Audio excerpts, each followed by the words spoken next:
When you have a fraction equal to a whole number, one of the things you want to do is go ahead and think of this whole number as a fraction. So write it as over 1, so 8 over 1 in this case.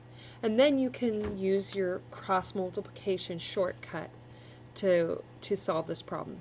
So we take the denominator here and we go up and across to the numerator opposite it. So we're essentially going to be multiplying these two together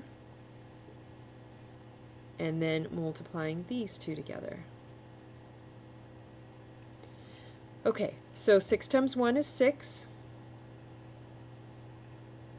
And then we get 8 times the quantity of x minus 2. And now we don't have any fractions anymore. So that's a really nice thing when you have an equation. Remember, if it's a fraction equal to a fraction, or we can make it into that easily, we can use the shortcut of cross multiplication. Okay, so now we can see how do we solve this? Well, we can distribute the 8 through, and so we're going to get 8x minus 16.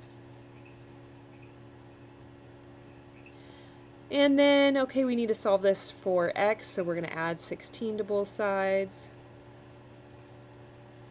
And 6 plus 16 is 22. And then we can see that we can divide both sides by 8. So you're going to get 22 over 8.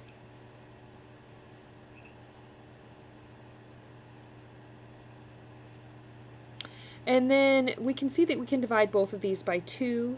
So 22 divided by 2 is 11.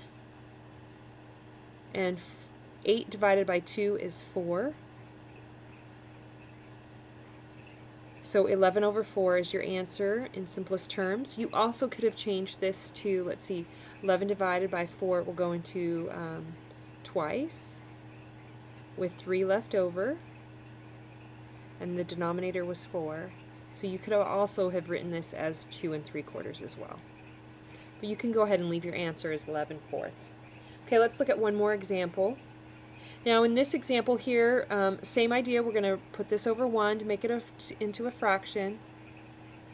Now you need to be careful with this negative. So what I like to do is just think of it, move the negative up here to the numerator. It means the same thing. And now when you cross multiply, you're going to get 1 times a negative 5, so negative 5. And then you're going to take this denominator, multiply it up and across to the equal sign across from it, and you're going to get 3 times y minus 2.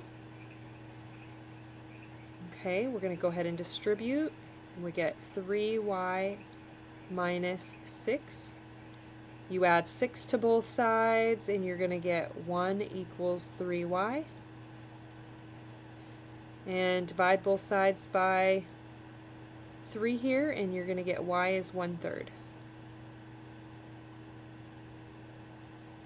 And there you go.